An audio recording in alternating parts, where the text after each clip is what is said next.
Thank you all for joining the first Munch and Learn of 2021. Who thought we'd still be doing Munch and Learns now?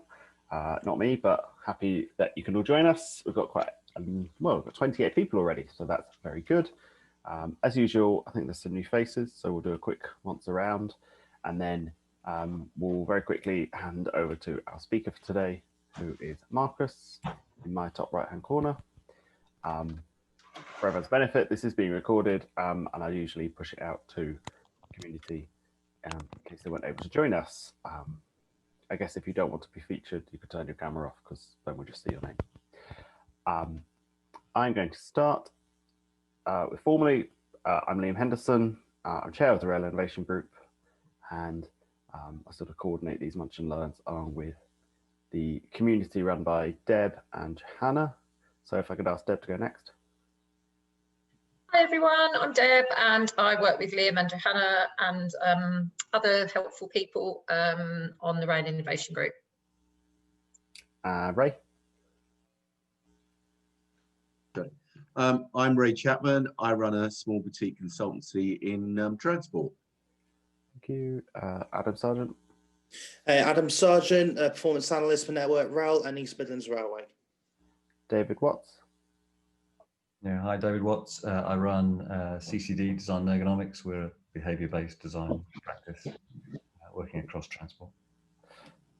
Okay, got Simon Brown. Hi, Simon Brown. I'm Managing Director of Opal Rail and an independent strategy and corporate finance consultant. Chris Jones. It's unmuting now.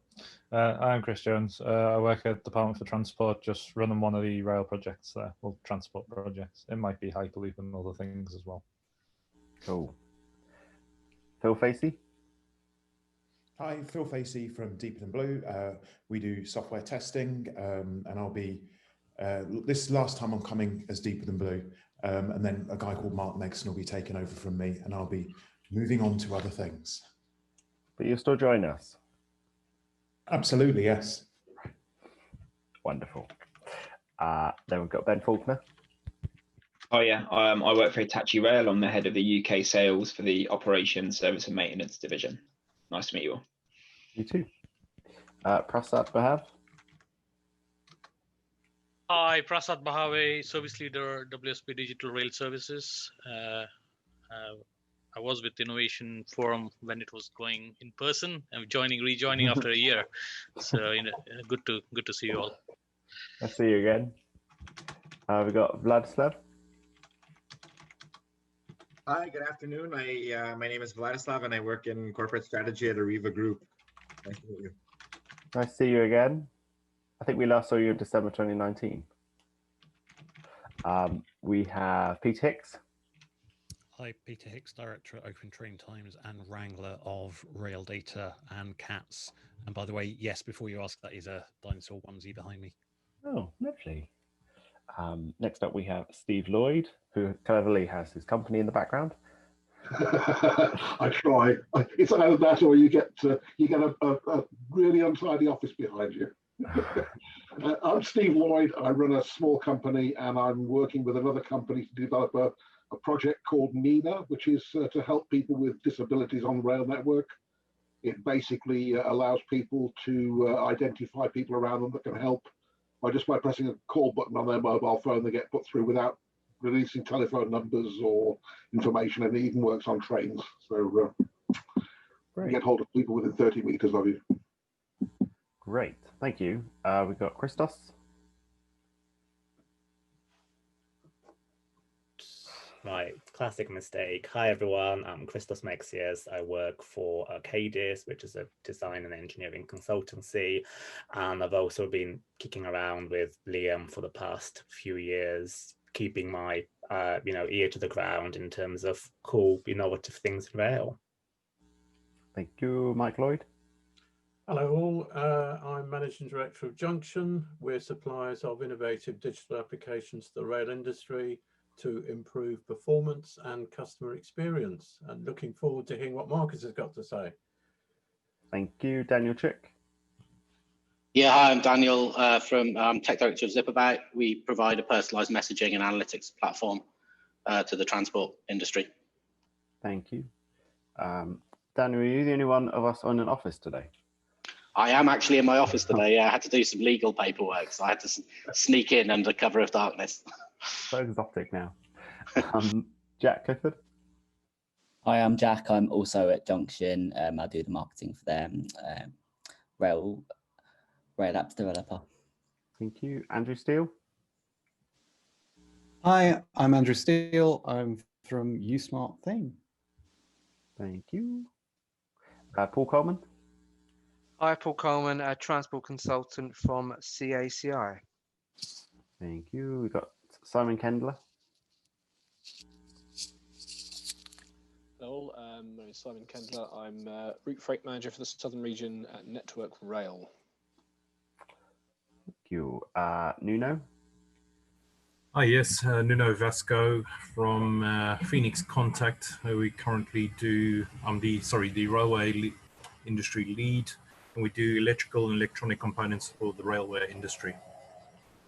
Thank you. We've got Juliana?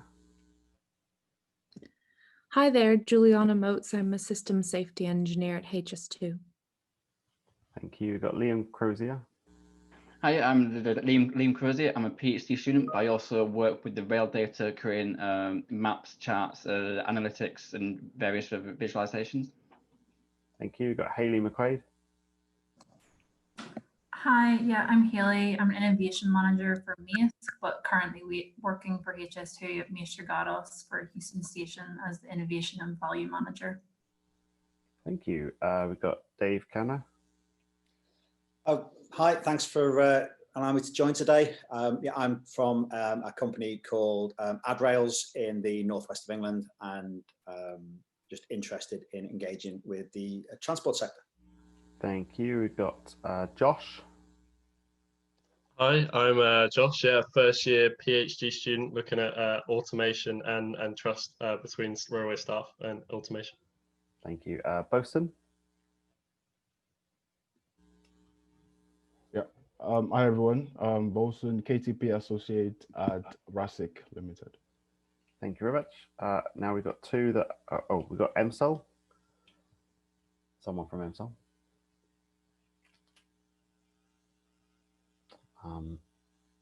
Someone from EMSOL, if you want to introduce yourself, you're welcome to. And we have someone called iPhone. Whoever those people are welcome to introduce themselves. And Rob Morland, who's just joined. Now, I'll give him a second to get in before I continue.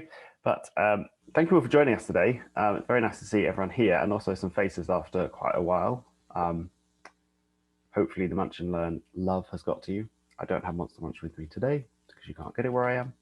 But yes, thank you. I thought it was a good time, and especially a good opportunity to hear from someone who had had some success in the last year. One, it's an encouraging message, and two, there's probably quite a lot of insight in regard to working in this quite strange environment.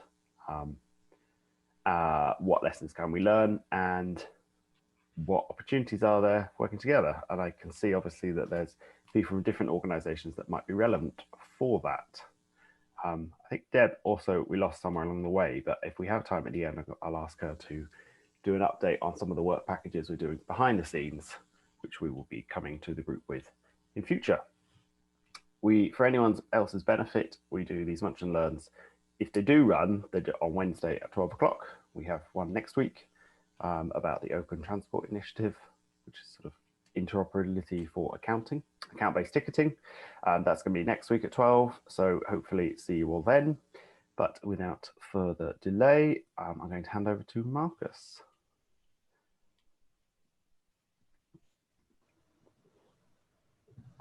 Hello, everybody. Thank you for inviting me to speak, Liam. I'm Marcus Mayers. I've been in and around rail for the majority of my career, except for when I was a civil servant for 2 or 3 years. And I've worked in every part of the rail sector, so I understand it inside out. And I think I'll open up my slide deck in a minute. I think the key thing for me is to talk about working with Network Rail and how we've made the most out of that and how we've optimized that, which has not been a normal thing. The reasons we've done it but I think for those people who are looking to work in rail, there's a lot to learn. I'll also sort of touch on the product and what it is, and I'll do that first, but I just want to make it clear that I really want to talk about working together. So the Network Rail did a tender early on in the COVID process because Network Rail have very little insight into who travels where or when. There is insight within the TOCs and there's insight within other organisations, but there is no, or there has historically been no universal picture. So RDIS was born, the Rail Demand Information System, that effectively looks to use mobile phone data to understand patronage across the entire network. Many people bid for that work, and just so happened that for whatever reason on that day, I happened to say the right words at the right time to the right people through the tendering process. After 20 years in railway innovation, mainly working for other people, some of whom are on this call, it felt a bit like I'd spent 15 years working very hard to become lucky overnight. Or to put another alternative, it felt like I was just standing around, I used to play American football, stand around the American football pitch, minding my own business, and the ball just landed in my hands. So it was all very exciting times. But the tender process for this from Network Rail was very thin. I think it was a 4-page application plus 1 page of annexes. I have to say, if it had been a 50-page application, then I probably wouldn't have won it because I wouldn't have had the capability to fill the whole thing. But what thereafter was insight that would help them rapidly understand what was happening. So that's where we started out. So the next few slides were all written back in May when this contract was awarded to us. And there's a story which goes with, come on, Mr. Screen. There we go. Right. So COVID-19 led to massive reduction in passenger numbers, as we all know. And there was lots of issues going around driver availability, what trains should run, which trains shouldn't, will people get infected on train? And we created all of this good literature that sort of tied in with that sort of problems. And then the need about social distancing. And also we understood there's a lot more to this to do with what would happen afterwards in terms of actually trying to drive efficiencies in the industry. And also tying in with the passenger side. It's one of those things, it's been traditionally very difficult to get people to look at passenger numbers in terms of operation. And it's been impossible to get operators to pay for better information for passengers. And our journey through this project has allowed us to understand that in a lot more detail. But blessedly, our customer is Network Rail, and they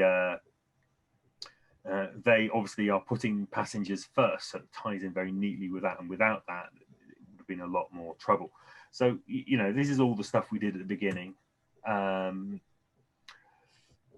this is how we looked at using artificial intelligence to provide this information by picking up information from mobile phone masts, interpreting that, and then expressing that in terms of what was happening on the train journeys in real time, which is all well and good. But of course, very, very rapidly, it all changed.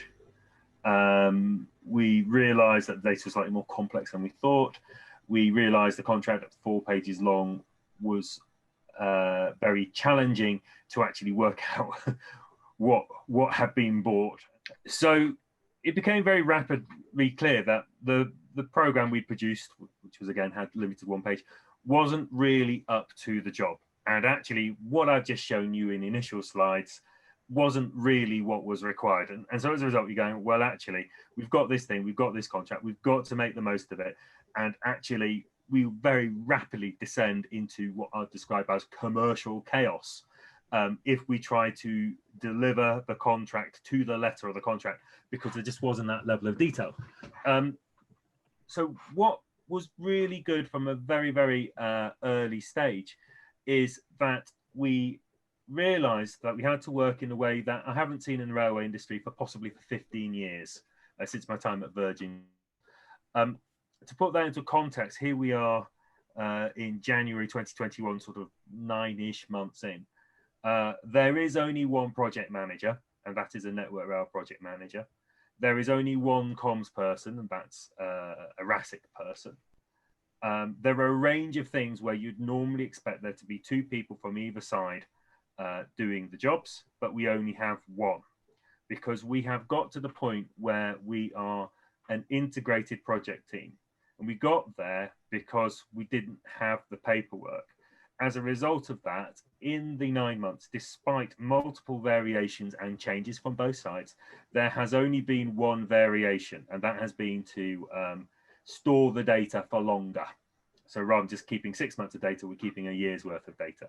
So whenever a change has happened, we've just had very adult conversations about it, and we've cracked on and done that.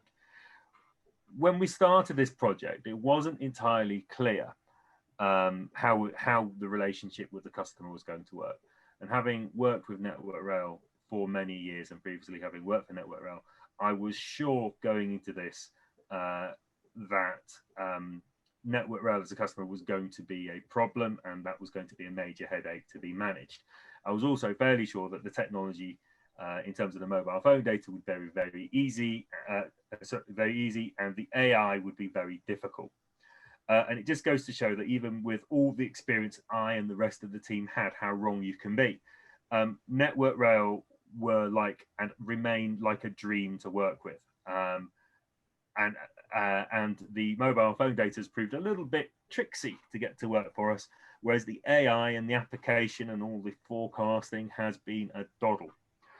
So we stand here in a project which has been turned on its head. We were blessed by circumstances that this needed to be done in a hurry and people didn't overthink it. We were blessed that within Network Rail, a gentleman called David Harding, who's responsible for economic analysis, was the internal client, who is a very proactive and clever individual who saw the benefit of the system, and that they picked up a new program manager who'd been at Southwest Trains, who wasn't what I would call a traditional Network Rail middle manager, and then also having Ollie Bratton, who I think is one below the board, as the executive sponsor. So we ended up with the sort of the three core people as extremely proactive, can-do, wanting to do things differently people. Also surrounded by the next layer down, as it were, of people who understood data, who really wanted this to work, and again were very proactive. So I was expecting a lot of problems from Network Rail, but what I've actually ended up with is a really can-do organization. And that's worked well because there's a lot of pre-existing relationships there that mean that actually getting to a single team has been very easy. So not having the normal barrier that you have in the railway world of having to engage with the customer has allowed me to see further than that into the problems which exist within train operating companies and within Network Rail in delivering projects which aren't normally surfaced. And I think the key thing I want to do for the next 10 minutes is just to talk about some of that. So what we have at the moment, we feel could be incredibly useful to operational control centers. And there's other people in the room who will know a lot about operational control centers. The problem that we have with operational control centers is twofold. One, their existing processes do not allow for the consideration of crowding in the decisions that they make. So that means that even if they had this information, they wouldn't be able to use it within the processes that exist because it's just never been available before. And two, that if they did have it, they don't have a system which wouldn't act as a distraction from their current processes.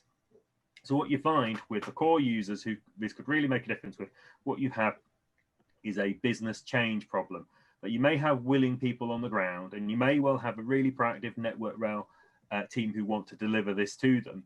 So you have a willing contract manager and a willing internal client, but the processes prevent anything from happening. So you go to the business change team at Network Rail and say, well, we need to make this change. And they give you, or give Network Rail, a range of problems that they need to solve in the business change thing, rather than necessarily helping solve the problems by supplying someone to do the process mapping and the process adjustments. So what we discovered with that, and it happens in every bit of Network Rail that we go to, or pretty much every bit, there are exceptions, is a degree of inertia created by process. So if we didn't have a proactive client manager, wading through that to get the product to the point where the processes in the user part of the organization were appropriate to use the product would actually just be a disaster area. We're blessed with our internal group and that we have high level cover from the likes of Andrew Haynes. But even so, wading through the internal politics and getting people to map processes, getting people to agree to change processes has been incredibly difficult and remains one of the largest risks to the project. On the bright side, the benefit of this in actually delivering, putting passengers first, isn't to be underestimated and hasn't been underestimated by Network Rail. If you go to a different bit is of, and you find this because as I said, we're working in collaboration, is when the team I'm working with need commercial advice or legal advice around the contract, or we all need it, then it's very, very difficult to get people inside the Network Rail organization to support in the way that you would hope a large corporate would. And as it's been put to me by unnamed people, you go to these people who are there to help and all they do is give you more problems to deal with. And I think what I'm saying should ring true with a lot of people here who've been trying to do business with Network Rail for years. But what happens is as you go through the process, people add problems and don't detract from them. And that's to do with organizational design within rail, which is somewhat driven by DFT legacy design of how the industry works. So it's very easy as somebody trying to sell in to completely underestimate the scale of the problem faced by the proactive people who we've met, because it is proactive people who people like us get to do business with within train operating companies and Network Rail. And even if we do find those people, then actually how we support them is really essential. So by the fact that I have swallowed an awful lot of additional cost, I think at the moment I've probably swallowed, it's in the hundreds of thousands of pounds worth of additional cost. Why? Because it's things that my client need, and by me not arguing with them about these things, they have been able to go off and spend more time managing the internal challenges of the railway industry. And as a result of that, by taking away the usual drain of commercial management that they have with me, what they've then been able to do is engage not just within Network Rail, but across the whole industry. And in the way that we are a bit about face is there's a large exercise going on at the moment, which is about use cases. And we've got sort of 20 use cases, all of which are worth noticeable percentages of the railway budget that are being pursued and developed, which wouldn't have even been thought of before this project started. So a massive benefit for Network Rail of this, and why they keep looking for new opportunities, is we have given them the ability to view their industry and their business through a different lens, and a lens that they've never used before. And we've got there through being open about our technology, open about how it works, the industry knowledge that we have from within the team. We've been open about how we view it as being using, and they have been back. So we had really good dialogues. And that dialogue now includes multiple train operating companies, a lot of the passenger transport executives, DFT, and others, as we work not just to work out how this product can be used, but also to look at how it can reshape how railways operate over a longer term. And that's probably more valuable than the contract we've got, because we've got another year and a bit left on this contract, so not very long at all, providing it gets extended. So I think what's really exciting about this is we found something that can fundamentally change both passenger operation and passenger customer information. And we're working with that, with Network Rail and others, to deliver that. Now, in doing that and having this relationship with Network Rail that we've worked hard in the last 9 months to cultivate and get to the point where there is a lot of honesty. It's not always pleasant, but it is always polite, and it is never commercial. And we found that works really well, and I couldn't commend that highly enough.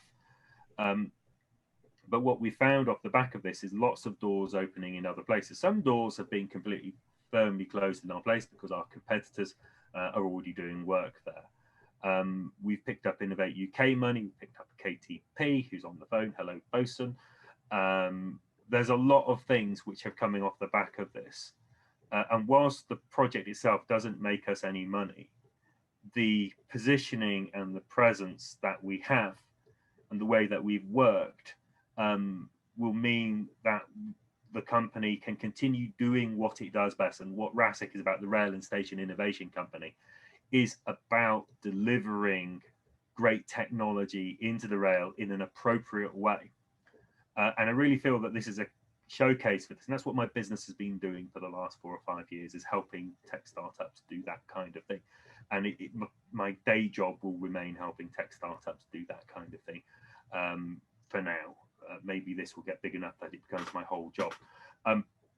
But the insight it's given us, and the insight I hope you can take away from this, is that normally technology in the selling is viewed as the difficult bit, but the reality that is kind of, you can kind of nearly touch it, but which is clearly shown by this project, is that the real problem is when you find those proactive people, how they navigate the commercial, the procurement, as well as the end user and the business change side in order to implement whatever it is that you're trying to do. So you might have a shiny supplier manager who's really enthusiastic, really wants to do this. The wheels within the wheels that go behind it and the barriers and the blockers are phenomenal. Now, with the changes we're having in the rail industry, it may become a bit easier.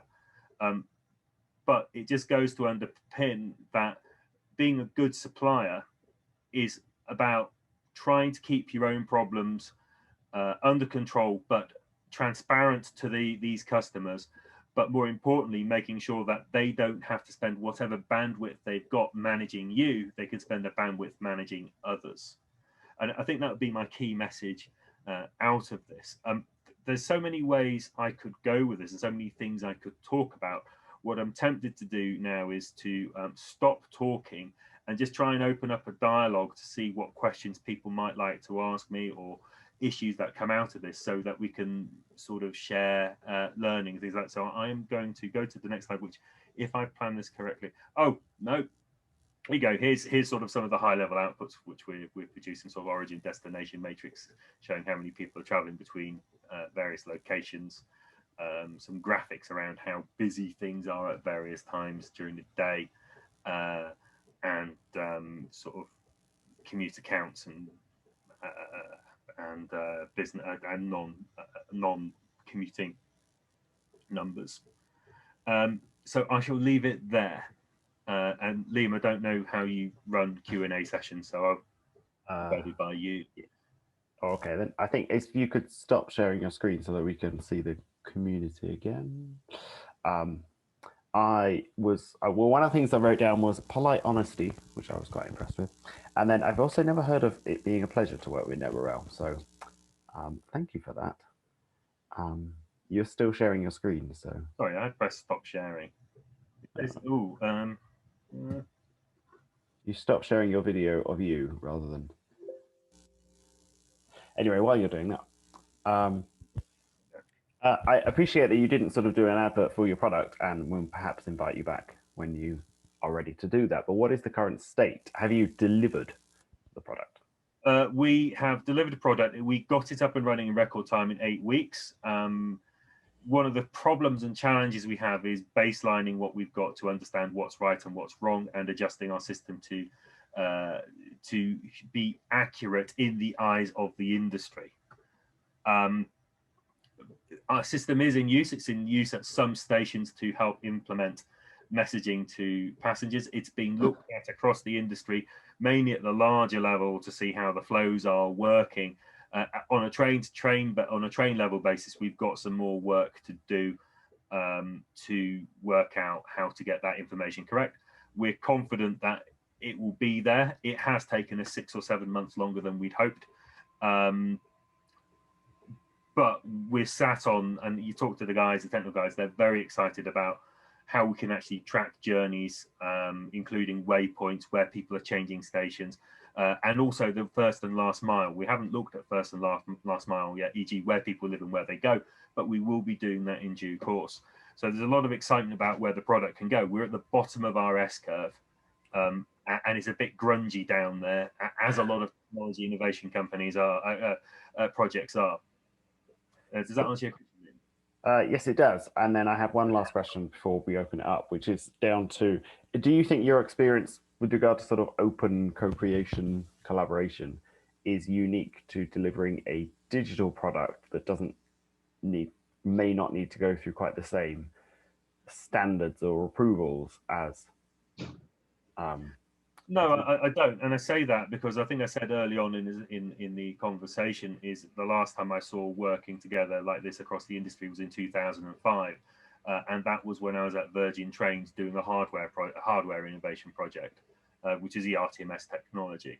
So it is possible, but the key thing is, what we've done is we've set ourselves up as the anathema to the large corporates. So we're small, we're agile, and we don't bang the contract over your head. One, because I don't have an army of commercial managers and lawyers, and two, because it just slows everything down. So if you take a large contractor, the normal first thing you do after you win a contract is sit down, network around, and go through the variations list that are required to make the thing work. We sat down and went through the list of what we needed to make it work and could they help us. So setting the tone from day one can work in hardware as well as software.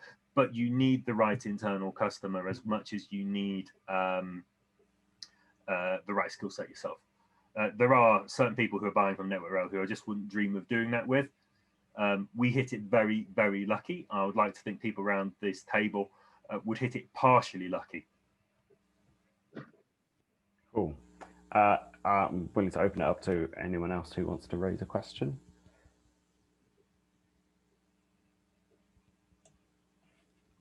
Hi, Marcus. Mike Lloyd here. Hey, Mike.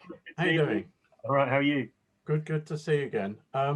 Just wondered, with regards to the measurements that you got from the system, have you managed to do any sort of correlation of those against actual passenger numbers?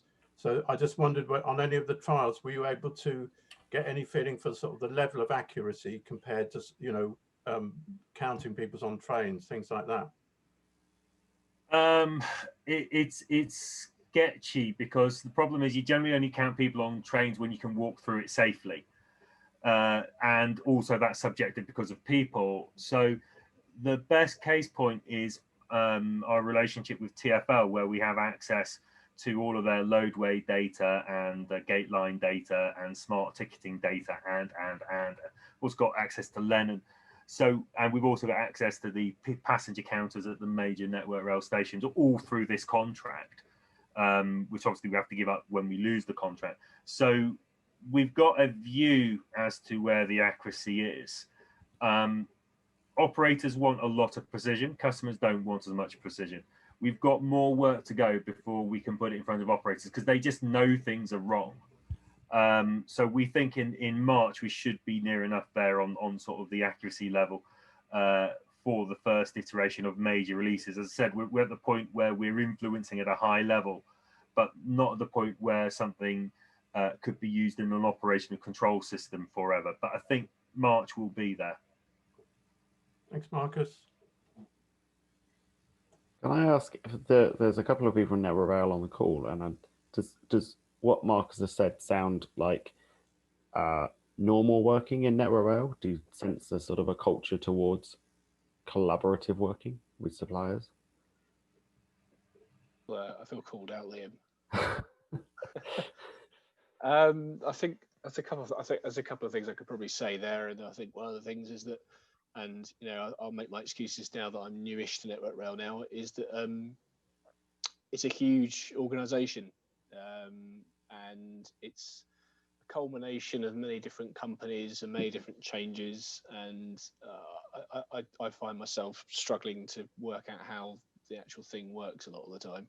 So I think there is a desire within the business to make the changes and work with partners who can improve our knowledge, our processes, harness data. I think that's definitely been something that's been a bit of a struggle in the railway. I mean, Peter can tell you about his times trying to get the open data feeds and all that kind of business and all the fun and games that was had there. So I think from a personal perspective, I would kind of encourage people to kind of poke the bear and see what happens. And I think there are people inside the organisation who want to make changes. I certainly want to bring in things in my limited way, but it's also a question of how, because who do you have to speak to get that going? But I think if you get enough conversations going and bring enough people together, I think anything's possible. That's probably what I'd say there. Can't speak for anyone else though.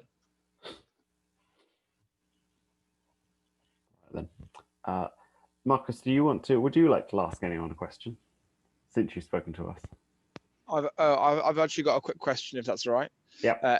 Emlyn James here. I just had I was curious about the what Mike said. How well does this differentiate between platforms and trains? Because I can imagine in a busy station with multiple platforms, it becoming more of a mass of people rather than specific trains and platforms. So, in fact, what I might do, if I can do it quickly, is open up the portal. We're not really doing the thing that you're suggesting with stations, because mobile phone data, it just isn't that accurate. Let's see if we can pull something up. I think that leads into my follow-up question of how accurate is the specific signal to the person? Is it within a couple of meters? Is it down to the meter? Well, it's to do with cell towers. It's how many people are in a cell tower. Right, so what I'm going to do to get this to work is share one of the outputs, which is which we've got. Can people see this? Yeah. Yeah. Brilliant. So what you've got here is list of trains in and out of Euston, and then the crowding level. So if you take this one, you can drill down into it, and what we're doing is saying that how busy is it in terms of red, amber, green, which we agreed that with RDG, what these things mean. And we do that because we understand what's happening with the mobile phone cells, and we extrapolate that and smash it against the timetable. So we're fairly confident around what we're doing at a train level. What we can do in more detail is we can show the number of people who are getting on and getting off the train, and a range of other bits of data. So what we've got is a rich picture around trains, rather than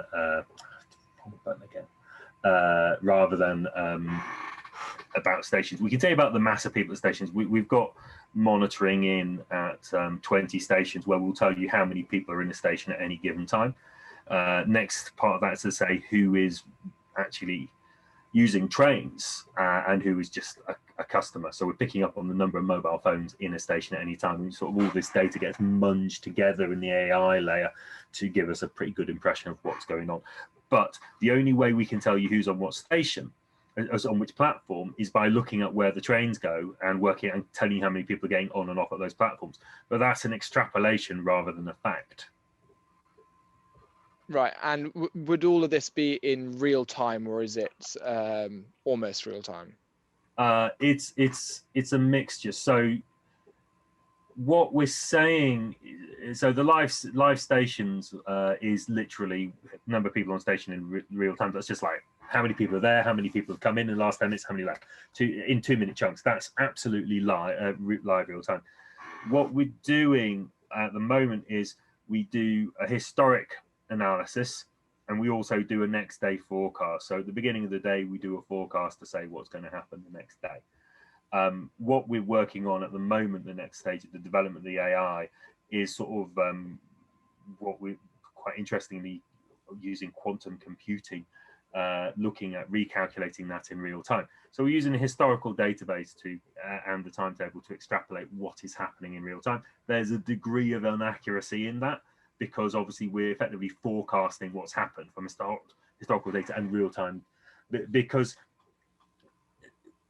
it's when you look at a mobile phone journey, if they're in the middle of a journey, you can't really understand what they're doing. You might know where they are, but you don't know where they're going. So it's really difficult to use that information without massive amounts of processing power to extrapolate the journey of an individual, because you've got millions of people in the system. So what we're doing is trying to take the individual information and build a macro picture, if that makes sense.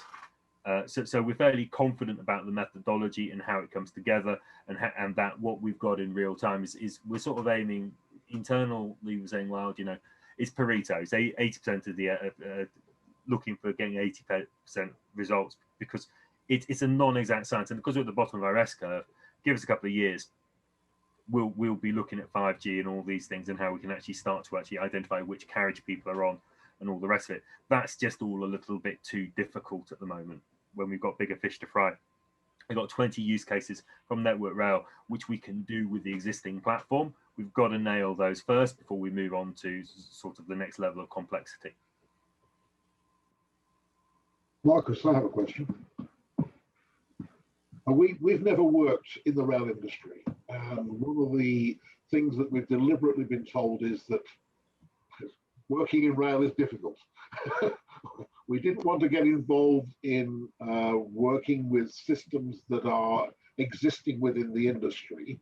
So our NINA project basically uses mobile phone information and GPS rather than using any system that the Network Rail people have. Yeah. However, one of the things that we're going to have to do is we're going to have to get basically staff to release personal telephone numbers to a central point, which will not be released to the general public. One of the problems I think we're going to have is that obviously we're going to have to almost mandate or persuade or cajole staff to give up telephone numbers. How difficult is that going to be, do you think, within the rail industry? Because I think that's going to be our major problem. So I think I wouldn't pursue, let me put it this way, I wouldn't pursue that strategy because of the unionization of frontline staff. That's a challenge. Now, that isn't to say that you can't find a way of doing that, because the majority of frontline staff, or at least within the next year or two, most frontline staff will have smart devices. Yeah. So the question, you do need to look at where you interface with the existing systems or supply an app which can go onto staff members' phones. So you won't get the phone numbers, and as well, the phones are generally owned by the operators. The operators who might be on the line who can talk more about this. So I don't know whether actually the frontline staff have their own mobile issued by the company, or whether it's a bank phone which is issued for the day. So if I was you, I would pursue an app policy where you put an app onto a business phone that somebody logs into, and that if they're not logged in, then they're not seen as available. That's the way we were planning it at the moment. Yeah, so you won't get hold of mobile phone numbers. You just forget that. You've got to manage it all through the app and get that app approved by the operator. Okay, fine. I didn't know whether we can incentivize with prizes and stuff for that sort of. No, there's no incentive in my view that would ever get mobile phone numbers out of frontline staff. And in fact, I think the train operating companies would probably say no, you can't do that. Right, okay. Because of their own staffing issues. Perhaps we can talk separately, Marcus. Let's just we talked before. We met in last February, I think it was. We had a chat. Yeah. Yeah, but yeah, let's set up a call. Okay. Right. Any other questions for Marcus, or from Marcus to any of us? Yeah. Sorry, did I just cut across somebody there? No, it was me. I was just going to fill in the gap because I hate the sound of silence. So sorry, Marcus. Yeah, I guess this sort of relates to the piece of work that you've done, but I guess it might precede the piece of work. I'm I'm assuming from the piece of work you've done, Network Rail came up with the idea they needed something along these lines. So they'd seen the light and they had had a view of the potential benefits. I'm trying to, I'm a stage sort of back from that, if you like. I'm trying to have a conversation around, we've got some products that might be of interest to you, but you've probably not even thought of them, so you can't build the thoughts and have the tender. Just makes it a little bit long-winded. So as I understand it, and I'm not party to all of this, is there was a company that was saying to DFT, we can do this, that, and the other to show usage. It's really important in COVID. DFT then sort of said to Network Rail, well, what are you doing in this space? To which the answer was, well, okay, let's do something. And so they let a tender because they weren't happy to do a direct award. So that's a question of being stood in the right place at the right time. Somebody else has sown the seed of the art of the possible, haven't they? Yeah, 20 years hard work to be an overnight success. Well done. But what you have to do in your situation, and this is, there's people on the call who can tell you that have done this for them, is trawl through the strategies and understand where what you've got ties into the strategies. So you identify that, then you start to go after Network Rail in terms of, well, you got this strategy, my product ties in then. You've got to find some of the creative thinkers rather than the business people who will then, help you articulate. You've got to look at the business case so that, okay, you're attacking this point, but how do the numbers add up and how mature is your product and all of this kind of stuff? Because real difficulty getting immature products into Network Rail in particular. Then you've got to find a client, and then you've got to work out how the thing gets procured. Which is really tricky, because if you've gone in through personal relationships, then it becomes very, very difficult to procure it because it goes against the guidance. Yeah. So it's a bit of a balancing act. And this is sort of where part of the art of this is to try and line up some partners so that when Innovate UK funding comes along, you can bid for Innovate UK funding. Because what happens, as I understand it, is if you are deemed to have gone through an Innovate UK process, then that represents a procurement process, which then allows Network Rail to engage with you because they can show that somebody's done a competitive analysis of what you're proposing. But if you go to them and you want money and it's more than 25 or 50K, depending on where you are and what the limits are, then you then end up helping them design a procurement process, which they then go out to the market, having learned how your product works, to then tender for something that you can bid for. You could argue that's what I did. Somebody else helped Network Rail come up with the tender documentation by saying they should do this, that, and the other. And I just wrote a better bid than them. Yeah. So there's opportunism there, but also, so it's a very, very difficult path to tread. But I've been treading it for 10 to 15 years, so I'm really well placed to do that. And you make your own luck. Yeah, and you have to do that, but so just look at a message in chats. So it is possible, but you need to build your network and you need to be patient. Yeah. And you need to choose your moment, and you also need to choose your fights, because every now and again you need to turn around somebody and literally slap them across the face, because if you don't, that person can block what you're doing. But you have to be so sure of what you're doing and sure that the person will back down because of the politics. But there's lots of ways in. There's other people out there other than Network Rail. It's like talking to a train operating company at the moment, a bit of a disaster area. They got no money. They're being nationalised. A whole bunch of issues going on. There's the passenger transport executives. They're probably the people who are doing the most thinking, but they're waiting for money. So it depends what your product is and how you're trying to do it. Okay. Got a question, Marcus. You talked about first mile and last mile analysis. Where are you with that? Could you tell me a bit more about that and how you see that might be working? So it's if you look at the fact that you've got mobile phone data, they're all registered to an address somewhere. and we know whether they're a corporate account or a private account, or at least my supplier does. So from that, we know where the home is. And then through extrapolation and looking at the mobile phone data, we can also identify where people go regularly.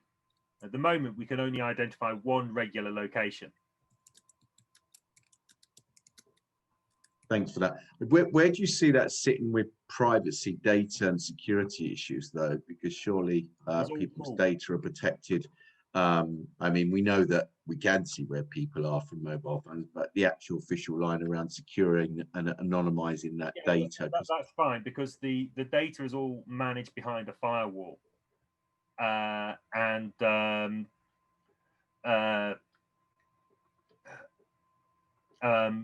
so we don't get to see personal data, and we don't get to see small numbers. There is a privacy number of 10. That the smallest number we ever see is 10. So and that's chosen because that's considered.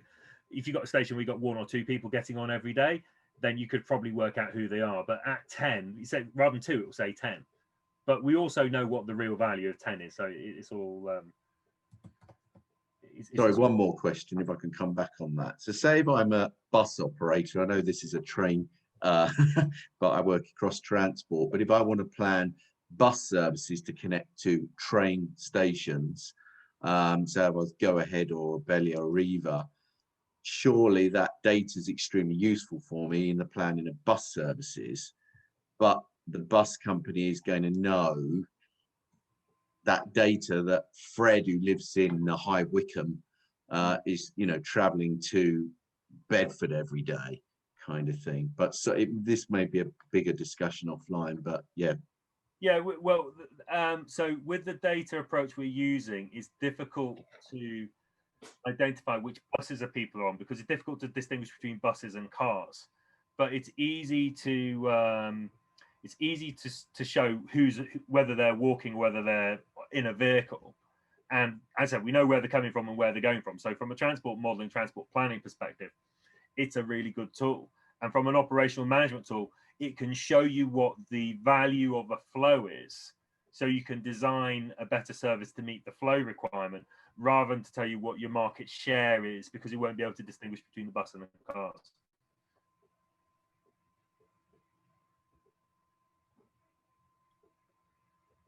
Does that answer your question?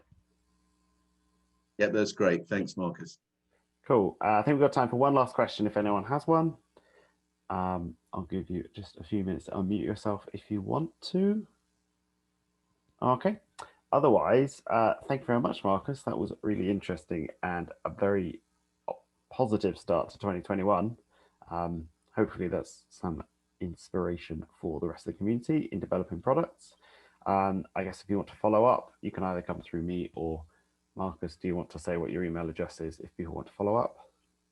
Yep, it's marcus.mayers, M-A-Y-E-R-S, at RASIC, R-A-S-I-C, or short for Rail and Station Innovation Company.co.uk. So rasic.co.uk. Cool. So yes, get in touch with Marcus if you have any other questions. We will be back next Wednesday at noon to hear from the Open Transport Initiative. But otherwise, thank you all for joining us and have a good week. Thank you. Thank you. Thank you. Cheers, thank you.